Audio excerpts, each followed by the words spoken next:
All right, back here, catching up with this backlog of Game Informers. Get this framed up nicely, hopefully. Okay, right, issue 341. I want to say that's January or maybe February. Halo Infinite, a little while ago. Ads. Okay, starting with the editor's notes. Okay, Anniversaries and New Beginnings. This year marks the 20th anniversary of Halo, one of the most celebrated gaming franchises out there. This year is also Game Informer's 30th anniversary. As luck would have it, we're honoring both anniversaries together. Microsoft and developer 343 Industries are celebrating in the best way possible, with the release of Halo Infinite on December 8th. Okay, so maybe this was a December issue, maybe even a November. 2 weeks later, on December 21st, Game Informer is ushering in a redesigned codenamed Game Informer Next. You'll have to wait a month to get your hands on the game and magazine, but you will learn about both in this issue. As you flip through this issue, you'll eventually run into 20 pages dedicated to Halo Infinite. We take dives into both the campaign and multiplayer, outlining what you can expect from this massive game. We also asked key members of 343 Industries what Halo means to them. Bonnie Ross, Joseph Stratton, and Frank O'Connor all share their perspective on the franchise and the newest entry into this beloved sci-fi franchise. Throughout all of November, Game Informer's website and YouTube channel will be updated with additional Halo Infinite content, including exclusive gameplay footage showing how much this game has changed since its July 2020 gameplay reveal. I don't want to give away too much of what you can expect from Game Informer's redesign, but I can say the focus is a celebration of games. The entire Game Informer team, from our writers and video talent to artists and programmers, have come together to hone in on what that truly means. I love what we've dreamed up so far and can't wait to share it with you in just 1 month. You can get a taste of what we're planning right now through 2 new podcasts we just launched. Brian Shay's All Things Nintendo, which is precisely what it says, and Ben Reeves's Video Gameography, a serialized show that explores why specific game franchises are essential. We also just launched a new product called Game Informer Gold. It's the same magazine we make now, but printed on some of the best paper in the world, with high gloss pages and gold foil on the cover. We aren't selling this high-end product just yet, and are still figuring out what kind of demand there is for it. For now, we're giving them away to random people who read our website, subscribe to our Twitch channel, and interact with us on social media. Each run of Game Informer Gold is extremely limited, making it one of the most rarest collectibles in the world. The first issue, with Saints Row on the cover, is limited to just 50 issues, and each one is uniquely numbered. Enjoy Halo Infinite coverage. Enjoy the review section jam-packed with must-play games. And enjoy the busy holiday season of gaming. We'll see you in just 1 month for a new era of Game Informer. I didn't see any difference, but maybe we'll see next read of mine. Okay, Aftermath of Success. The developers of Stardew Valley, Valheim, and The Darkest Dungeon discuss how they felt with the fortunes and expectations of making a smash indie success. Welcome to Raccoon City. We talked to the director Johannes Roberts about what it's like rebooting the Resident Evil film franchise, his inspirations, and why he decided to stick close to the original games. Cool. Games based on anime. Love video games, love anime. Do we have the list for you? Read our picks for all of the best anime series based on games in this comprehensive rundown.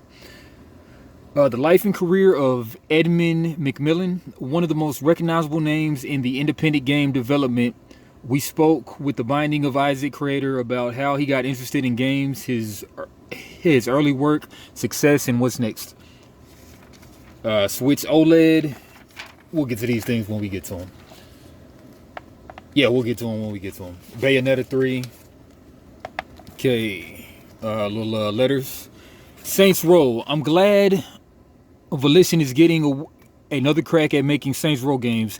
I always thought the studio was on the brink of becoming the next AAA juggernaut. Along with Saints 3, Red Faction, and The Punisher were fantastic games. Here's hoping that Saints Row Reboot is the follow-up that gets Volition to that point. It would be nice for Grand Theft Auto to have some serious competition in the open world driving space. To this day, Saints Row the Third is still the king of cooperative play. Nothing else comes close to touching the fun it delivers. If Volition can replicate the experience of this in this new game, look out, people. I'm still a bit bummed this game won't be in a bustling city like Steelport, but I do like the idea of getting out into the desert, into a place like Las Vegas. Thanks for the great write-up on it, GI. I'm excited to get my hands on the game now. Nintendo's lack of power. The Switch OLED is not the machine I wanted. I don't know who it's for. It doesn't do 4K. It isn't powerful enough to play most of the big AAA releases like Call of Duty Vanguard. And basically, it's just a little easier on the eyes. I don't get Nintendo's strategy. Why not make a more powerful Switch to get more powerful games? This has always been the case for as long as I've been gaming. I gravitate towards Nintendo for Zelda and Mario, but also want to play the games that often make the end of the year best of list. That always means I have to buy a second console or PC. Nintendo is leaving money on the table. What do you think, GI? Okay, Nintendo almost always does things differently than other console manufacturers, and that's partially why its products are always so special. We agreed that we would love to see Nintendo's machines be powerful enough to play everything, but that's just not what it does. The good news about this generation, that power isn't everything. Cloud gaming now allows for a wider variety of devices to play powerful games. Switch is capable of this. Hitman 3 and Control play great on Switch through the cloud. Due to latency issues, we likely won't see many multiplayer games like Call of Duty through Switch's cloud service, but Dying Light 2 Stay Human is on the way next year. Don't be surprised if Nintendo lands many more high-profile games through the cloud as time goes on. Why open world? Why Kirby? I don't understand why Kirby isn't a popular character. All I see is a pink ball that becomes cooler when taking the traits of Link, Samus, or any other famed character. Kirby's just like Ditto from Pokemon, but you don't see Ditto headlining games. Oh, he doesn't see why Kirby is a popular character. Okay, that's because Pokemon fans know a shapeshifter is a second-tier character. Kirby shouldn't be in the spotlight. I generally believe the game starring this oddball would be better with new characters instead. Okay. While you make a good point about Kirby being a shapeshifter of sorts, there are a few game characters we want to hug more.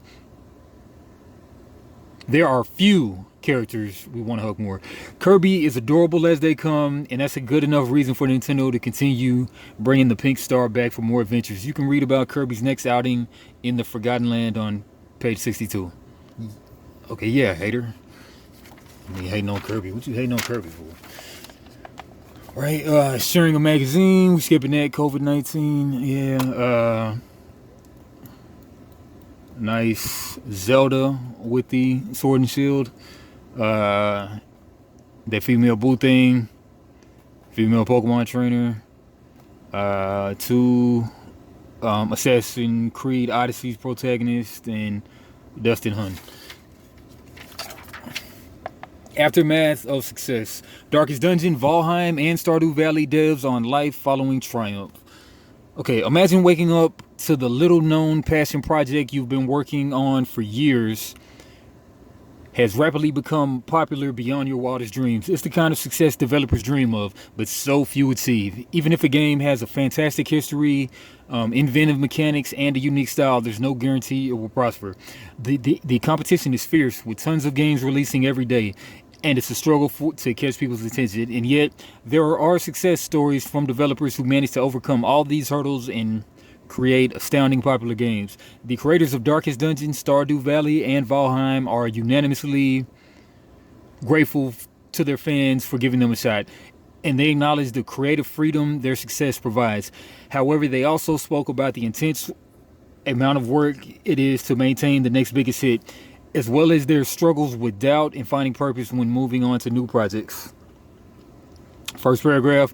When asked about how they envisioned the future when they created their Vancouver-based company in 2013, Red Hook Studios co-founder Chris Bourassa and Tyler Sigmund answered almost in unison. We didn't.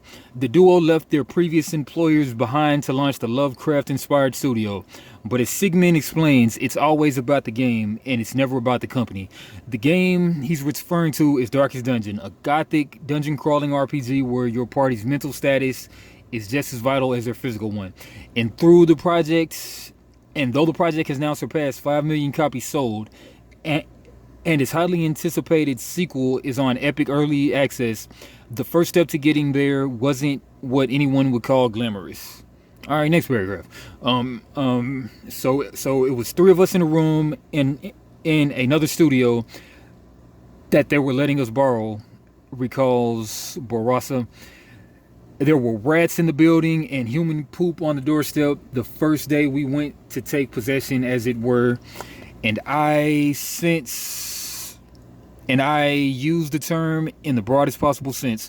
We would listen to the other studio argue, sometimes explosively, about games, and we just kind of put our heads down and were trying to work away. Similarly, Eric Barone, creator of Stardew Valley, didn't begin by thinking about a development studio. In fact, he didn't even begin by thinking about a game. Okay, it started out as a kind of practice to get better at programming, Barone says, talking about the earliest inception of his mega indie hit. Unable to land a job out of college, he decided to increase his skill set by making a small title in the C number programming language. The first plan, Barone explains, was to make something he could put on his resume to impress possible employers. So employment is no longer a concern for the developer. Stardew Valley just crossed 15 million units sold milestone, with sales showing no sign of slowing down even years after the Harvest Moon inspired farming simulation first launched in 2016. But back in the early days of development, it would have been difficult to guess that the training exercise would become a household name. It was very scrappy, says Barone. It was just me in the corner of our studio apartment on a cheap IKEA desk in my budget computer, just working on it. It never crossed my mind to get an actual studio or anything like that, especially because I was a completely solo developer. It's kind of a miracle that the whole thing came together because I really had no idea what I was doing. Let's see if there's a whole bunch more paragraphs. I'm sure there is. Skipping stuff around. Okay, unbelievable accomplishment. Darkest Dungeon's Kickstarter's campaign launched in 2014, and the developers watched in disbelief as the project flew past its goal in the first 24 hours. Is this not the best of things? Bourassa asked when thinking about the time in the title's history. The game that you care about has an audience. Okay, skipping around. Now what? Party poppers littered the floor, and empty champagne glasses clutter tables, but the team don't rest after their triumphs. Actually, their work grows more intense. According to Barone, the time after launch was probably the busiest time of the entire 4.5 years that it took to make the game. Echoing this sentiment, Tornquist says, "We had so many incredible opportunities coming in, and suddenly such a big community, and trying to respond to everybody, let alone move the opportunities along, is a full-time job."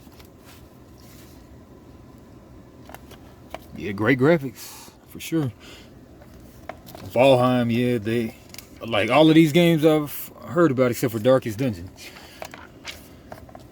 Okay, growing pains. Each project was staggeringly fortunate, so much so that the Valheim, Stardew Valley, and Darkest Dungeon teams could all afford to scale up their operations immediately after launch, but they didn't.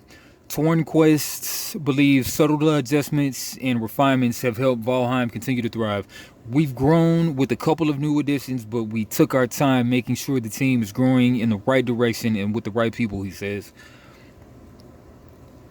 All right, skipping around. Red Hook's co-founders have made more progress with their follow-up project than either Barone or Tornquist. Darkest Dungeon 2 entered Epic Games Store Early Access on October 26th. though the full release may still be some ways away. While the sequel has mixed up the game's art style and gameplay features, Stigman insists it's also a Darkest Dungeon game. I'm really excited about, man, now that I'm looking at this, to kind of probably move this thing around a little bit.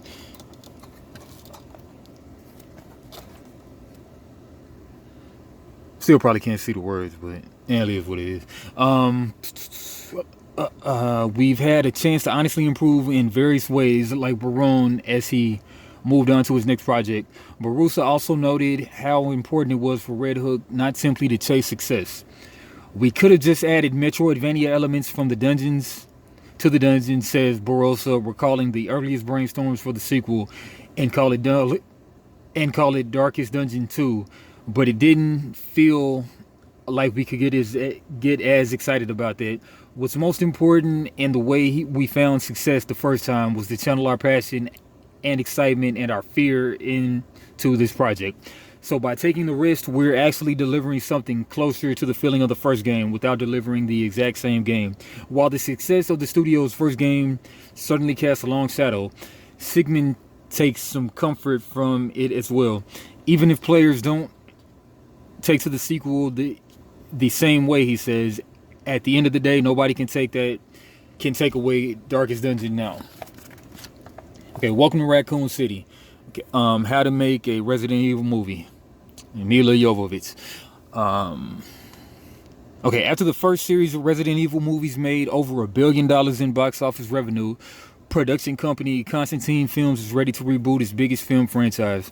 But where the original series deviated drastically from the source material, new director Johannes Roberts, known for his work on 47 Meters Down and The Strangers Prey at Night, wants to do right by Capcom's original games. We caught up with Roberts to ask what it's like bringing Raccoon City to life. What's your relationship with the Resident Evil series? I sort of came into the game franchises as a watcher of it rather than a player. The game was just such a huge thing. It was really the first time that you had something that was cinematic and scary. I've also been a horror nut and a horror cinema nut. It's so funny to see this thing that was so totally in love with the same things that I was in love with. I used to just watch people play it, Les. I just be obsessed with it. The techniques, the horror techniques they were using, it was just so wonderfully scary.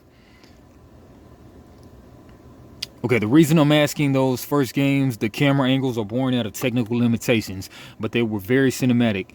You've directed multiple horror films at this point. Would you say that there was any specific influence on your movies from Res Evil? Two things that have sort of run through my career making horror.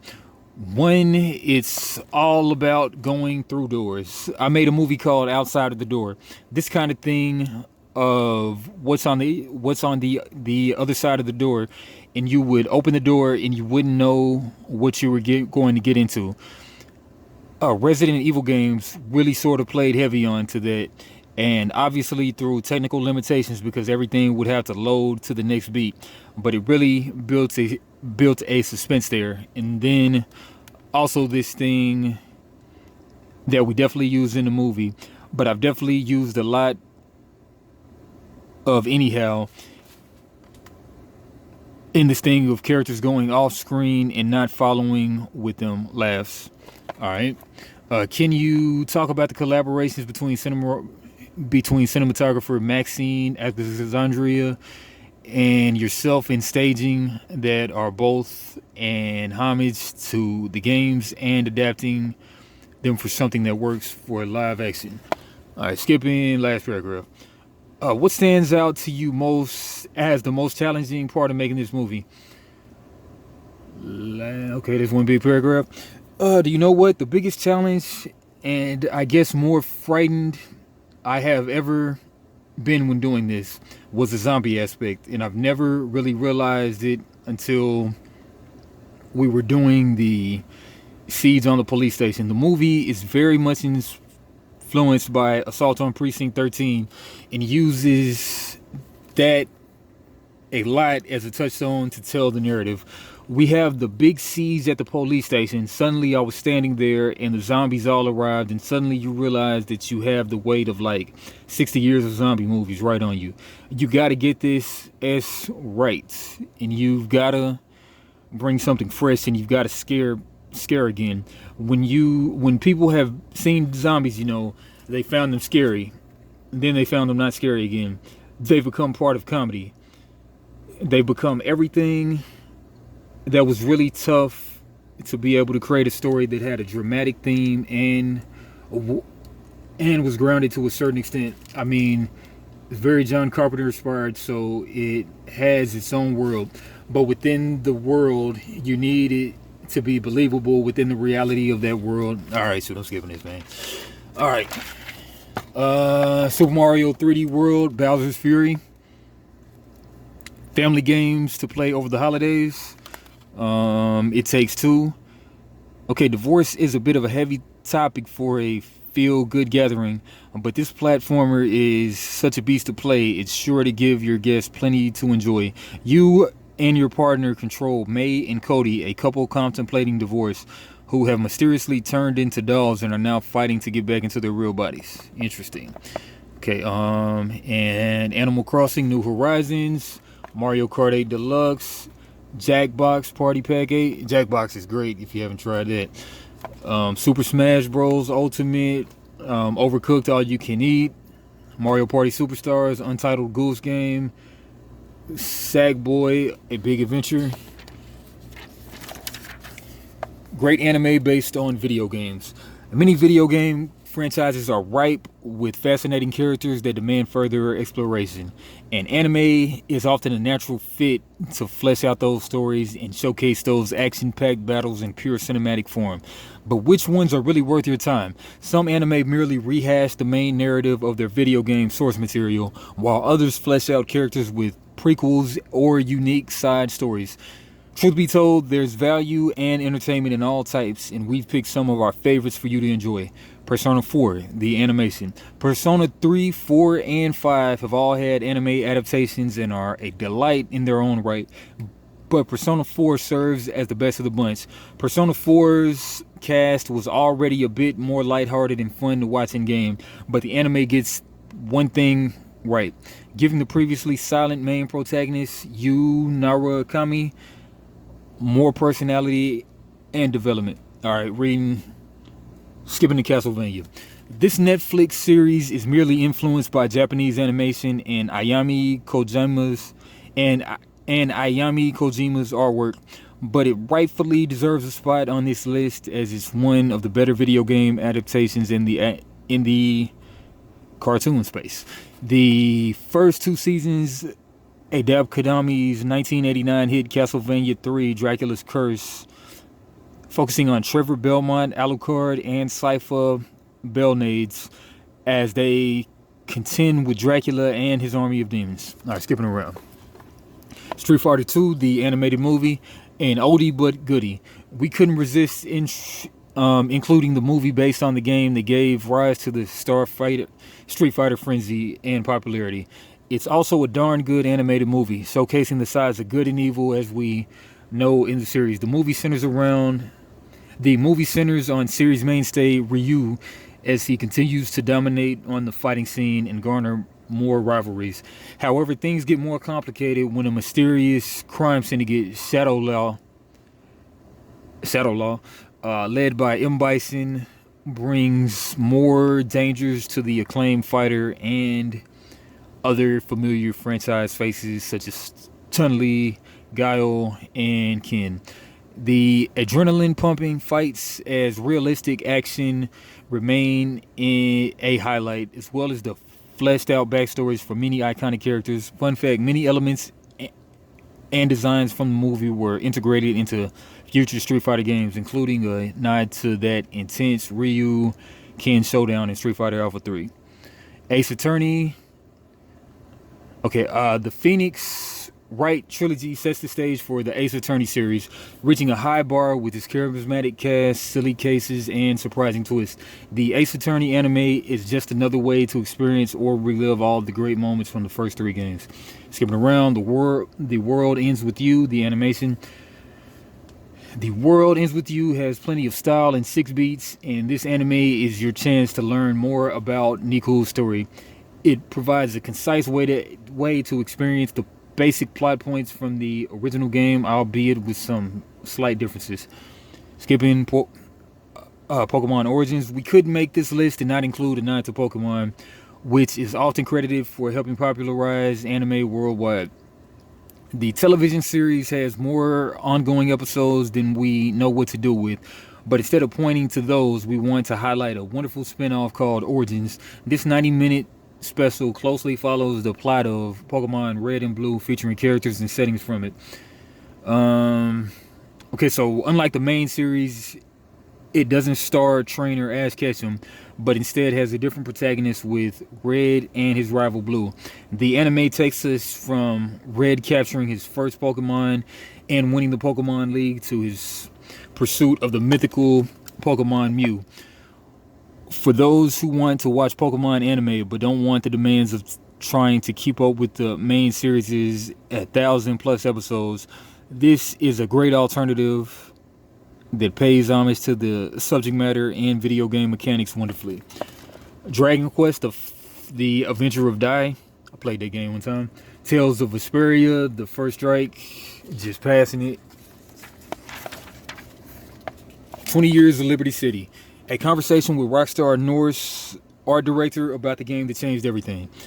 First regular paragraph. How did DMA/Rockstar evolve its technology to the point where GTA 3 was possible? Can you walk me through how you all got to that point? There was no evolution technology-wise. Grand Theft Auto 3 was a new team in a new studio, excited by the possibilities of newer consoles and pushing to create an immersive world in 3D. We didn't build this on existing technology, but grew it from the ground up over the life of the project. We just wanted to build a world that was as alive and open as we could make it, and give players the tool set and flexibility to explore and play in that world. We built narrative and game flow structures to push them on a path and give them direction. But fundamentally, it was openness and player freedom that we were excited about. The challenge we were trying to solve and are still working on is fundamentally, how do we build a place that's interesting enough to exist in and give players enough toys and systems to interact with and mess about. These are the clear technical challenges with that, building a diverse, large urban world and ensuring that it would stream in so that we could build in the variation and scale we wanted. The fact that we wanted it to feel alive and to feel as much as possible like the player existed in it rather than at the center of it meant we needed to have the world active even when the player was on a mission or causing chaos. We needed systems that were as solid as possible and that could also scale in complexity. Fundamentally, we designed what we thought we wanted to play ourselves, and then we figured out how the hell to make it happen. Last paragraph for this page. For GTA 3 to Red Dead Redemption 2, each of them has felt like the continuation of the same journey, and each is approached with a new sense of ambition, and it's fun and funny to see how your work blow up in pop culture, to see references to it. It's always mind-blowing to look at player stats and imagine the sheer aggregate time spent in our worlds. But beyond that, we are just grateful to get to make the things we think are cool, and that so many others agree enough to spend so much time with them. Right. The Outcast comes home. The life and career of Edmund McMillan. We speak to the man behind such indie classics as The Binding of Isaac and Super Meat Boy to learn about his inspirations, humble beginnings, and sky-high aspirations by Brian Shea. Over the past 2 decades, Edmund McMillen has made a name for himself in the game industry as one of the preeminent hit makers in the independent development scene. Whether you're talking about his early days churning out classic games with Adobe Flash, or his mainstream success with titles like Super Meat Boy and The Binding of Isaac, McMillen is one of the greatest success stories to come out of the millennium's early indie boom. And yet, through all his success, McMillen has felt like an outcast. Already talking about Newgrounds. Y'all remember Newgrounds? I remember Newgrounds. McMillen still didn't feel like he entirely fit in despite the attention and audience he found online through sites like Newgrounds. Instead, he felt somewhat of a rivalry with other creators on the site, which drove him to become better at his craft. Over his first decade in development, McMillen created nearly 40 games, some of which were collaborations with other programmers within the same community, but like folk, McMillen was thinking beyond Newgrounds. Okay, let's try to track down the paragraph where he started at Newgrounds. This led to him taking classes at community college to learn web design, to create a website to showcase his comics to a broader audience. He transitioned to putting his work online, with Flash becoming his weapon of choice, thanks to his popularity as a web tool at the time. Shortly after, McMillen discovered Newgrounds.com, which hosts user-created games, movies, and other content. Yeah, I remember I went to community college, and I took a web design class. I just didn't take it serious, though. I should have. To this day, McMillen is a massive fan of music, even calling it a bigger inspiration on him than other media, as he sports a 9 Inch Nails t-shirt. He rattles off his favorite bands, including the Smashing Pumpkins and the Breeders. McMillen says he found himself drawn to the level of independence musicians have when crafting their art in the way they can express themselves. That was the thing I always tried for as an artist. The idea that this small group of people could sit down and write whatever the F they wanted, and then thousands of people would hear it and could enjoy it, was just so cool to me, he says. That's what I wanted primarily. The same thing for animation and anything I was doing. I wanted my voice to be heard so desperately.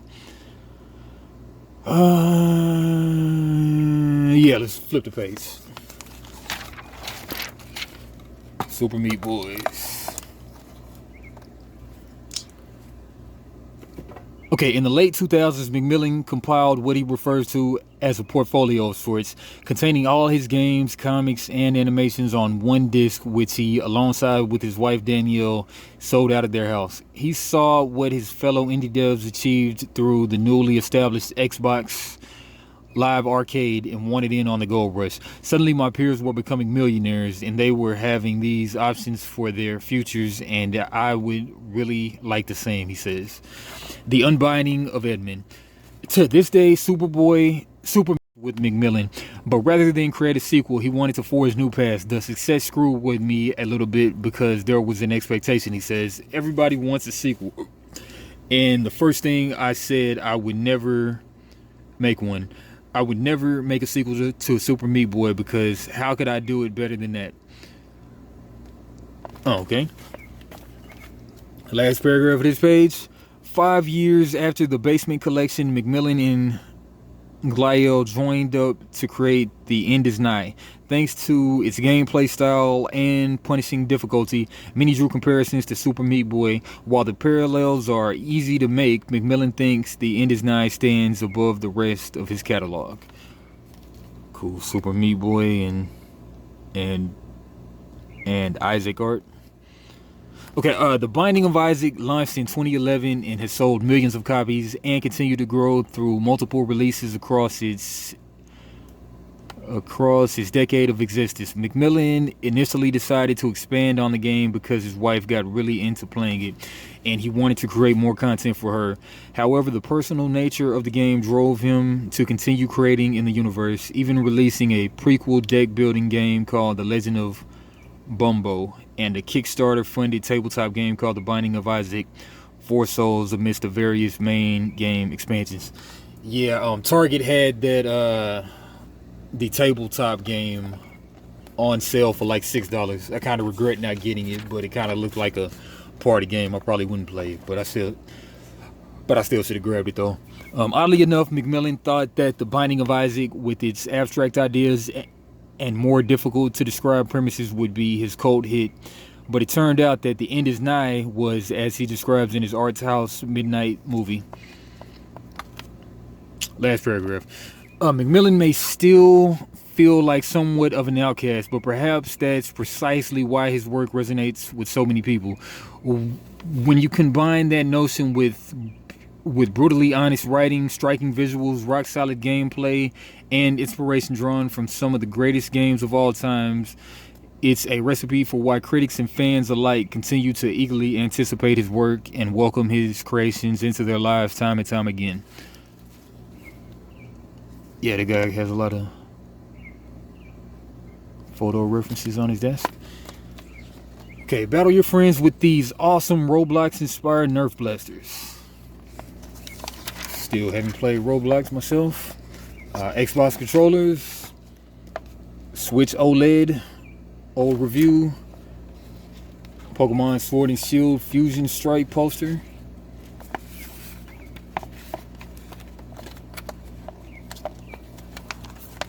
Yeah, that's a Gengar, right? Not a Ghastly, something like that. Okay, Nintendo. Okay, that's the whole article.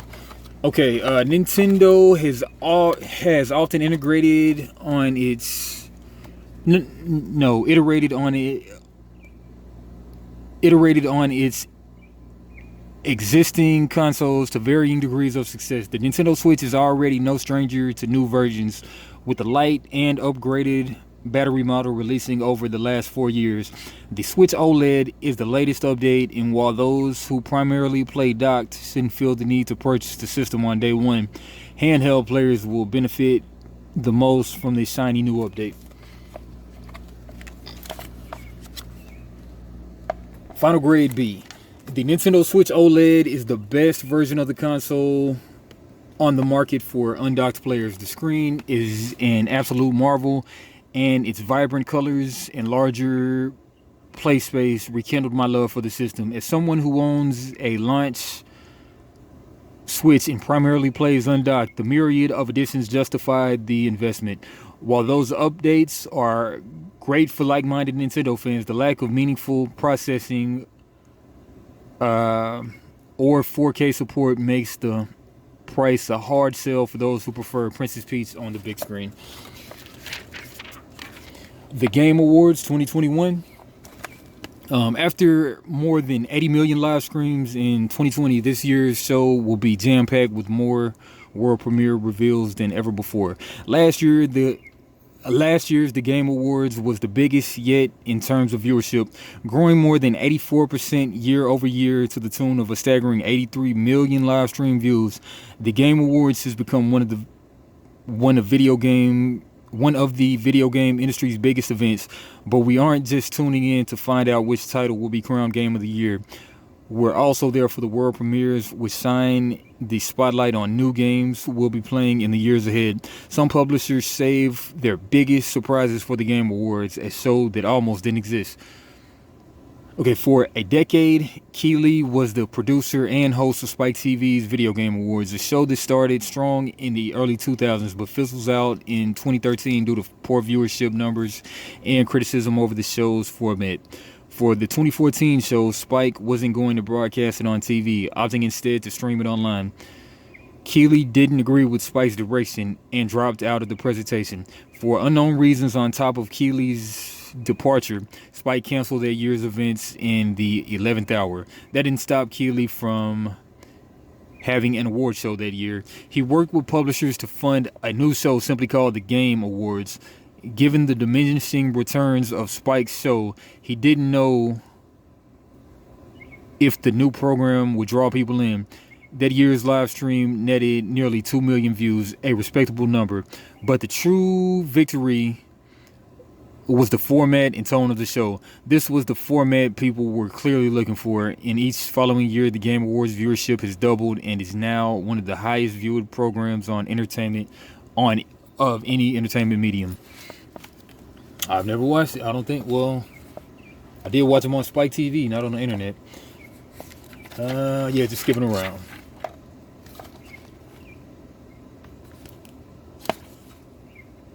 Okay, of any game that hasn't been announced, what is the one game franchise that you want to see come back? What would you love to have as a world premiere? I'd love to see BioShock come back. I've missed that franchise a lot. Infinite, I still think of. I miss the franchise. And awesome new BioShock would be hype. I'm also a Valve fan, so anything Valve related would be fun to see. One of the best games I played in the past year was Crash Bandicoot 4. That was an awesome game. I wouldn't mind seeing some of the classic franchises come back in a new way, like a new Jack and Dexter. Didn't they do that? I think they did. I think they did that with PS5 launch. Maybe I'm thinking of something else. No, I think it's Jack and Dexter. Okay, yeah. All right, we skipping around. Okay, everything old is new again. Halo. 20 years after the launch of Halo, Combat Evolved, Halo Infinite goes back to its roots. Okay, and while the development story began in the wake of Halo 5's debut in 2015, its true inspirations will rise far further back in time. With the release of Halo Combat Evolved in 2001, the first game established a grand sci-fi aesthetic inspired by classic speculative fiction from the likes of Larry Niven and Robert A. Heinlein. Combat Evolved revolved around a small cast of characters explicitly focused on the interactions between a nigh unstoppable super soldier and his blue-tinged AI companion. That first game presented a conflict about overwhelming odds in which the hero single-handedly faced a literal army of fierce aliens after crash landing on a mysterious ring world. It also made waves with its inclusive and engaging multiplayer, which invited Twitch shooters and strategic objective players to find common ground. And perhaps the greatest importance to the medium's history, Halo Combat Evolved became the standard bearer for Microsoft's fledgling gaming business, setting the stage for 2 decades of expansion. Skipping around. The first few minutes of Halo Infinite are a very public way of clearing the figurative stage and getting back to the basics. The UNSC Infinity is on fire and enemy ships ram it into oblivion. Most of the heroic humans of the last few games are absent, presumably either dead or lost in the conflagration. Yeah, the conflagration. New word to me. The attacking aliens look like the Covenant of games past, but with a new name and identity, the Banished. While the Prometheans are nowhere to be seen, nor will they be, we're not saying that stuff never happened. It's still clearly part of the universe, says character director Stephen Dick. Crazy last name. There are mysteries. There are mysteries to uncover. It's just not going to hit you in the face about if you hadn't read the book or you hadn't played this game. You're in trouble. You better catch up. I think that was a big part of why we streamlined. Here are these relatable forces that can be part of the Banished. The Prometheans being in that group wouldn't make as much sense. In the cinematic opening of the game aboard Infinity, the Banished leader Atriox trounces Master Chief in a brutal one-on-one melee, flinging him out into space as the Infinity comes apart, leaving our green armored super soldier for dead. At no point in those early minutes is there any mention of Cortana's seeming takeover of the galaxy that so galvanized fans at the end of Halo 5. The whole sequence is shocking in its implications and leaves the viewers reeling for answers. Sweet animation there. Sweet graphics there. Oh, I thought it was done. Okay, who are the Banished? Earlier seen as the chief antagonist of Halo Wars 2, the Banished are a brutal and militaristic splinter faction made up of species formerly known as the Covenant. Led by a powerful brute named Atriox, his fate remains unknown after the destruction of the Infinity. His war chief, Eshram, seems to lead the forces of the Zeta Halo. Okay, I'm immediately struck by the pacing of the action and its similarity to early Halo games. As we move through the enemy ship, there's an ebb and flow of intensity, starting with the moments of power fantasy, which Chief sweeps over hapless grunt soldiers in their often comedic dialogue and punctuating with big explosive fights against aggressive brutes and shielded jackals. New weapons are scattered everywhere through the environment, encouraging constant scavenging, changing up between longer distance fire exchanges with carbines and grenades and short range skirmishes of pistols and punches.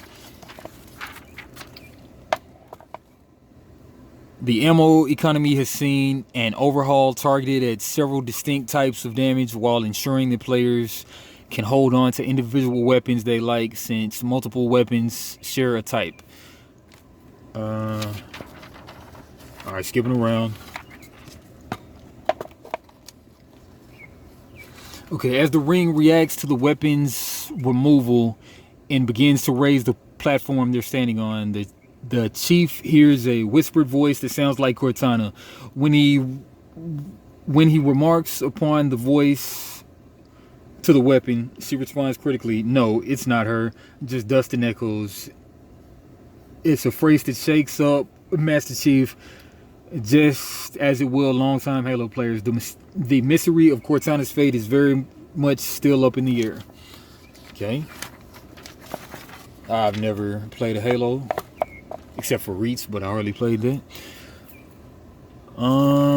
Master Chief finally reaches the elevator to the surface with enhanced shields in place, but it's not an unguarded route. Descending from the elevators, Tremonius is the first of what we're told is many named boss enemies, each offering a convincing threat. Tremonius is a shielded brute warrior who leaps across the battlefield with the aid of a powered jetpack. He hits hard and is full of bluster, but it's clear he's the introduction to a type of fight that will dramatically ratchet up the intensity. After Master Chief takes him out, the path of the surface is clear. Okay, Infinite's vast explorable areas offer the alternative to the linear golden path. They also dramatically increase the replayability, as Halo fans do what they always do: play again on a higher difficulty setting as each area gradually connects up to the previously explored locales. The scope of massive Zeta Halo begins to come into focus and tease potential for how the game could continue to expand in the future. Man, it's the longest article ever. Another big distinction, especially compared to many competitors in the multiplayer space, is fair and equal starts. In a standard match, everyone shows up with an assault rifle and a sidekick pistol, and wins or loses don't come down to special powers, powerful loadouts, or boosted stats from hundreds of hours of play prior. Okay, last paragraph. Okay, speaking to dozens of the team members behind the game, I can hear the passion and long-time enthusiasm for the series that grounds Halo Infinite in its own series history. That affection has woven itself into the new game, recalling the earliest expression of the Halo universe that we played in Combat Evolved way back in 2001. The zeal and excitement shine through even as its developers have faced the same challenges all of us have in recent months. Hope and heroism have always been part of the franchise, Stanton says. We've all gone through an incredibly difficult time over the last 2 years. This team has struggled too. I genuinely hope that people feel the heroism and feel a brightness to it. Master Chief rising and standing tall even in an incredibly difficult circumstances. As someone who has flaws and blind spots and feels pain and is able to join together with his comrades and fight through it, I think it's very inspirational. I hope people will play after a tough time in our history, and I hope it speaks to them. and helps build community and build connections. That's always been the power of Halo, to lead with hope and heroism and bring people together. And I really hope Infinite does that too. Bayonetta 3, Fly to the Moon.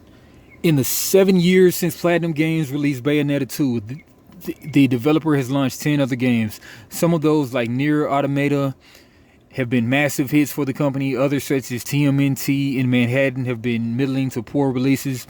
But finally, after years of waiting for any kind of update, the studio is getting back to its biggest series. In September, 4 years after first announcing the game, Platinum updated us on Bayonetta 3, as brief as it may have been.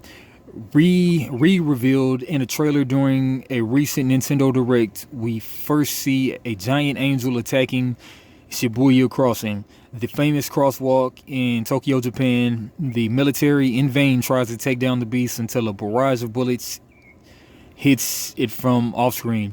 Puzzled, the beast turns around and sees the statue of Lappy, the dog mascot from Platinum's 2019 release Astral Chain. This dog turns out to be a red herring, though. When the monster tries to attack Lappy statue, time slows and the familiar witch falls from the sky. From here, we see about 2 minutes of gameplay across a couple of different levels. While Platinum's signature stylish action is on full display, some of the more interesting additions include a quick look at Bayonetta's using the beast as a platform to boost herself closer to its head for a strong downward strike. The ability to use punish attacks, effectively finishers, on multiple enemies at once, and even destructible environments. At one point, we see the angel from the beginning punched into a nearby building, smashing the large LCD screen on its facade. Alright, last paragraph. Bayonetta, Rule 52. I'm just saying. We're in the home stretch of development now, working on making the game, the core of the game, even more fun and playtesting nonstop. Miata said, as the culmination of the series loved by all, we're giving our all to make it a masterpiece worthy of the name Bayonetta. So please wait and anticipate just a bit longer. Bayonetta 3 is set to release sometime next year, and it will be available exclusively on the Nintendo Switch. Alright, score for Nintendo Switch. Black flipping crazy action. Kaiju. Grand Theft Auto The Trilogy, the definitive edition. Grand Theft Auto The Trilogy is available digitally for PS5, Xbox XS, PS4, Xbox One, Switch, and PC now. A physical release on Xbox X/S, PS4, Xbox One, and Switch hits on December 7th. Grand Theft Auto San Andreas, the definitive edition, is available for free Xbox Game Pass, and GTA 3, the definitive edition, now on December 7th. Okay, Kirby and the Forgotten Land. Last paragraph. Kirby and the Forgotten Land looks like the biggest head turner for the long-running series since 2010's Epic Yarn. We can't wait to see how this surprising evolution shakes up the formula when it launches next spring. First paragraph. Kirby games are adorable and fun, but they tend to bleed together with similar designs and a yearly release cadence. That looks to change with Kirby and the Forgotten Land, which throws gaming's cutest and hungriest ball of fluff into a fully 3D world for the first time. It also whisks Kirby away from the familiar dreamland to an eyebrow-raising new location. Alright, Forgotten Land. Pokemon Brilliant Diamond and Shining Pearl. With features and aesthetics that straddle the line of old and new Pokemon eras, Brilliant Diamond and Shining Pearl looks to be a fascinating way to revisit the classic Sinnoh adventures when they release in November. The game's already out, so. Suicide Squad killed the Justice League. Last paragraph. Unfortunately, we'll have to wait a little longer to take on this futile task. Suicide Squad Kill the Justice League is currently set for release sometime next year. If it's anything like the recent film based on the team or lives up to the quality of Rocksteady's Arkham trilogy, it would be well worth the wait.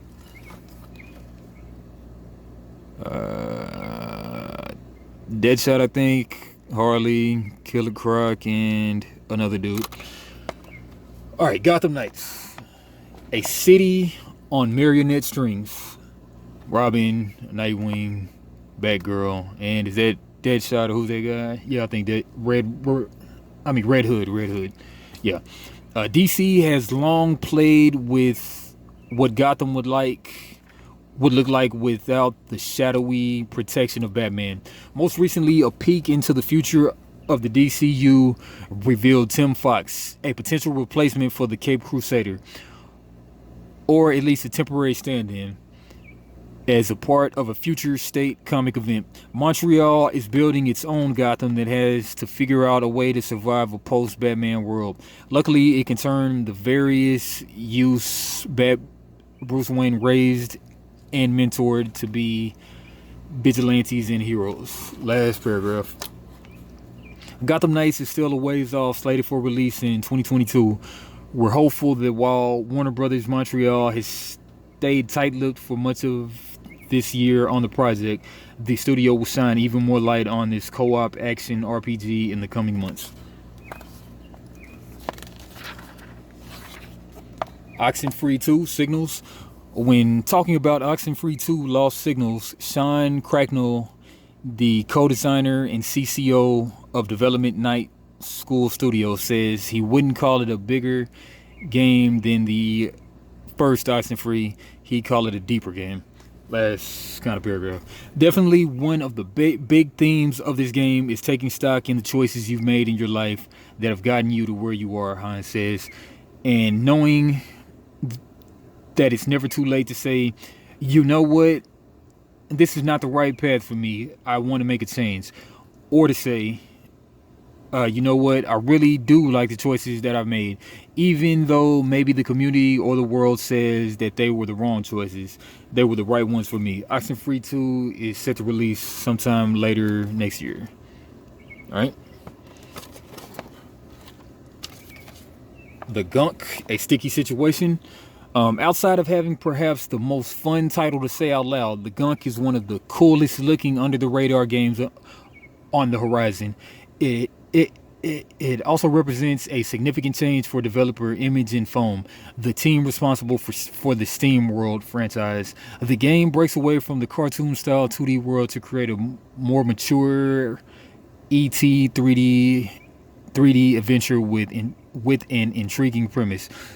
Okay, you control Ranny, who, along with her best friend Bex, explores space to scout for resource-rich planets at the behest of a major corporation. Think of those two as the Silver Surfers to the corporation's all-consuming Galactus.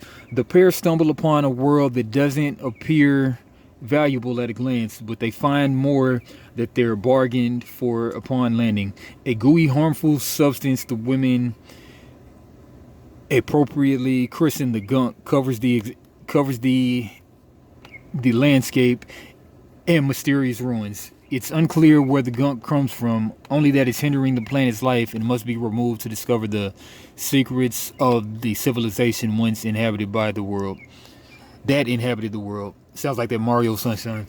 The Gunk can be wrapped up in 6 to 8 hours, meaning time-strapped players can enjoy everything it has to offer between larger holiday releases. The game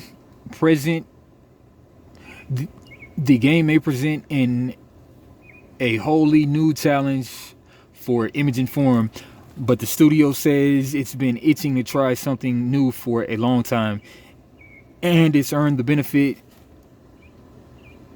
of the doubt with its similar work on the Steam World Series. Everything you've seen from the game looks exceptional, and we can't wait to wade waist deep into the Gunk when it launches this December.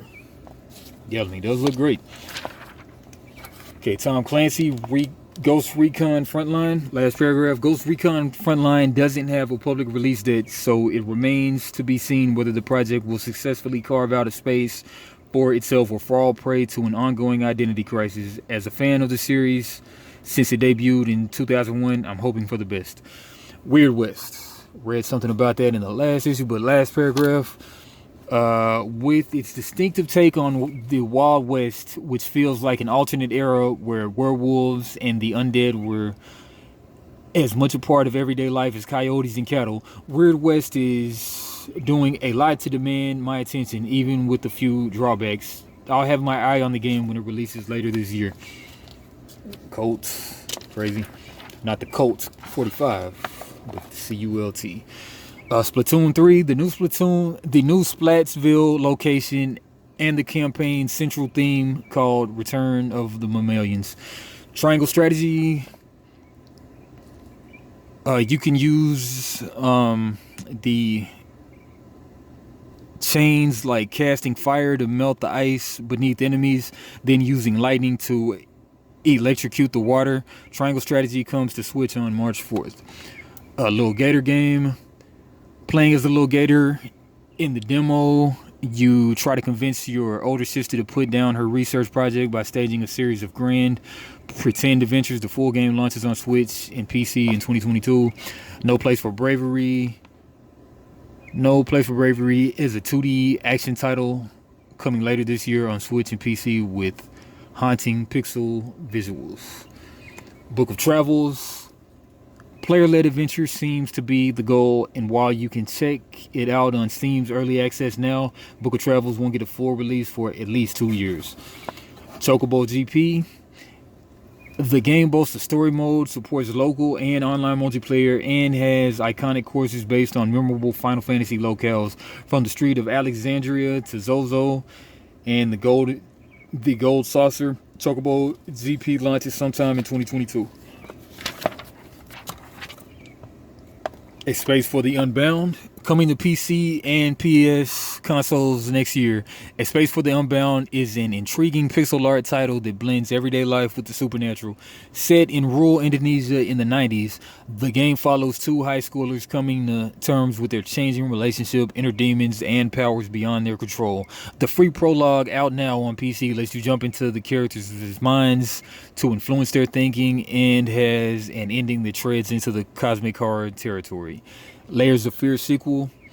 The team only revealed this yet to be titled game is made in Unreal Engine 5. Whatever the game is, it's unbound. It's bound to raise hairs, but we'll have to wait until 2022 to find out more. A Memoir Blue. Yeah, they keep on going on, so I'm just going to kind of skip some stuff. Stranger of Paradise, Final Fantasy Origin. Wrapped in some edgy 90s accoutrements, and we can't wait to charge headlong into the full game when it lands on March 18th on PC, on PlayStation and Xbox consoles, as well as PC. We're here to kill chaos. Choo Choo Charles.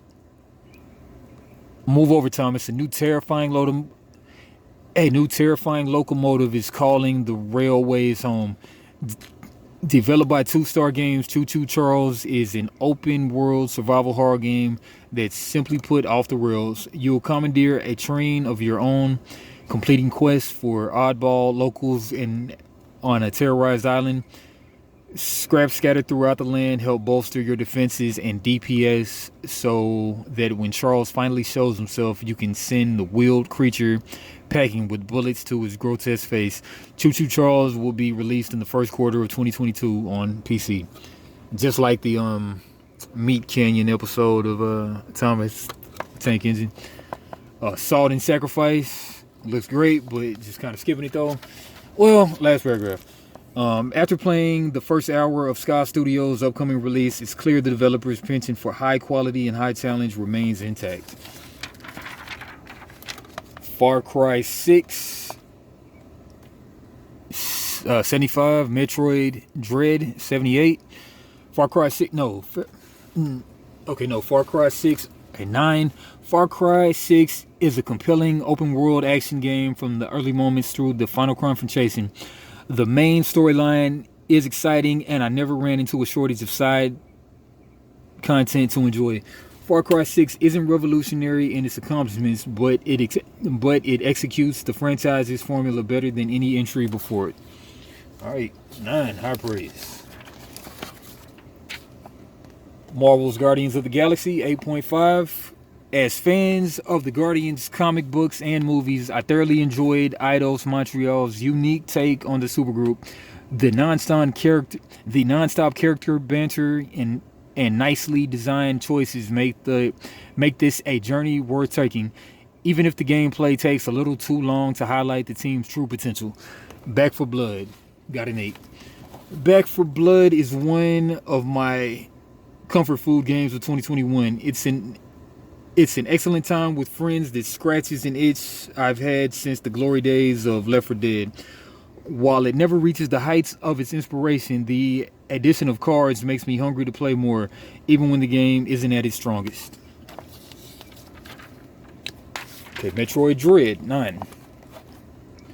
Okay, Metroid Dread begins with Samus stranded at the bottom of Planet ZDR's sprawling underground network. This is an inversion of the traditional opening that frequently has Samus descending into the heart of darkness, meaning that Mercury's team is ready to rearrange the Metroid formula. Don't be fooled, Metroid Dread follows Nintendo's familiar blueprint for better or worse, but mostly for the better. The journey isn't scary in the traditional sense. I never jumped out of my seat after rounding a corner and coming face to face with an alien monstrosity. But nevertheless, Dread's atmosphere is powerful and its imposing boss encounters are enough to ensure it earns its title. Despite a few hiccups in this time-worn pattern, Metroid that you shouldn't fear. Mario Party Superstars, 8. The Mario Party franchise, with its interchangeable boards and minigames, is tailor-made for the compilation format. Mario Party Superstars aptly executes the notion of bringing together the best of the franchise while adding improved online features, plus options to let you play the way you want. Despite its lacking selection of game boards, Mario Party Superstars is a blast regardless of how many parties you've attended in the past. 8. Nice graphics. Sable of the WWE, don't mind if I do. Sable ends in the same way it starts, at home with family. The narrative payoff is not actually about your final choice, and that may rub more goal-oriented players the wrong way. However, I found the conclusion of fitting into a side quest-focused exploration game. For those who love to explore, I can't recommend Sable enough. Every element, beautiful graphics, compelling traversal, and player-driven plot works together to ensure I simply lost myself in the world. And Alan Wake Remastered. Remedy's latest game, Control, it sets up a hell of a scenario for an Alan Wake sequel. It would be a shame if we didn't get it, especially after reliving the classic game. It holds up well and shows us just how strong Remedy is as a storyteller. Okay, Unsighted, so many games. Unsighted hooked me thanks to its fascinating world, awesome combat, and a doomsday clock that enriches the adventure. It's one of my favorite surprises of the year because my actions made a genuine impact on the world. Resident Evil 4 VR. If you're a fan of RE4, have access to an Oculus Quest, and don't mind morally and ethically questionable need to have a Facebook account to play an Oculus game, I can't recommend RE4 VR enough. Age of Empires 4 and 8.25. While Age of Empires 4 lacks any ambition to even gently jostle the standards set by Age of Empires 2 decades earlier, it's a good way to play a classic feeling RTS today with some slick polish and panache. The Dark Pictures Anthology, House of Ashes, 7.5. While the third entry in the Dark Pictures Anthology series boasts a cool antagonist and enjoyable moments, its scares and overall adventure lack the punch that make it a terrifying standout. You got a 7, Nickelodeon All-Star Brawl. While I think it has a lot of heart and is a good fighting game at its core, All-Star Brawl is missing the magic and wonder that Smash Bros. Embodies and lacks meaningful casual appeal. 7.25, NHL 22. Playing NHL 22 is like watching a predictable team. On the one hand, there's comfort in knowing what to expect. On the other hand, it's not fun seeing the same plays over and over again. Alright, no 5s or nothing. They're not coming out with bad games nowadays, or they're not covering them. One of the two. Alright, Halo 20th Anniversary Quiz. I don't know my Halo, but let's see if y'all know it. Master Chief was part of the Spartan program, which produced the most powerful super soldiers humanity has ever seen. Who was not one of the Spartan 2 colleagues? A. Kelly, B. Linda, C. Jameson, D. Fred. Number 2. Which Halo ring was destroyed at the end of Halo Combat Evolved? A. Installation 0, B. 3, C. 4, D. 7. Question 3. While he is often referred to simply as the Arbiter, that role was only given to the framed Sangali warrior as a mark of shame. What is the given name? A. Theovaldum, B. Jul Madama, C. San Shuyum, D. Avu Med Talcum. 4. We miss Sergeant Johnson. He was great. Who shot him, ultimately leading to his death? A. The Gravemind, B. Tartarus, C. The High Prophet of Regret, D. 343 Guilty Spark. 5. Did you know that Didax was married? It's true. Who was once his spouse? A. The Master Builder, B. The Librarian, C. Fortento, Lord of Admirals, or D. Cortana. 6. One of these is not like the others. A. Scorpion, B. Mongoose, C. Mantis, D. Wraith. 7. Dr. Catherine Halsey is a real mystery. Which of these is a true statement about her? A. She died after the fall of the Reach. B. She was the architect from the Spartan 3 program. C. She is the mother of Miranda Keys. D. She defected to join the Banished. 8. Cortana has actually appeared in a number of colors, but which hue have we never seen her adopt? A. Yellow, B. Blue, C. Green, D. Purple. Which of these artificial intelligences joined Cortana's creation faction? A. Sloan, B. Roland, C. The Weapon, D. Mendicant Bias.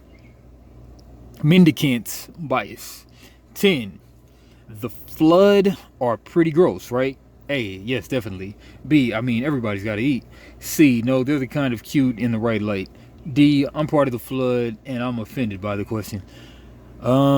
Scoring 0 to 1. You should really make a covenant with yourself to try harder. 2 to 3. Not exactly the flood of correct answers, is it? 4 to 5. You should be banished for this kind of performance. 6 to 7. Wow, only steps from greatness.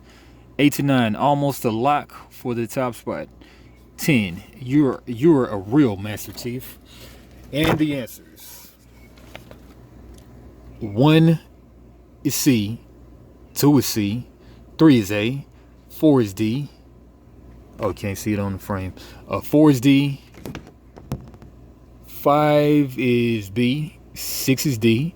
7 is C. 8 is A. 9 is A. And 10 is A.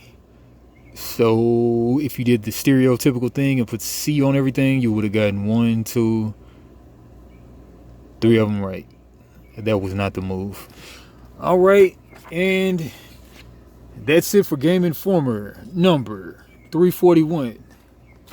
Y'all be easy, peasy, lemon squeezy, Tuvok.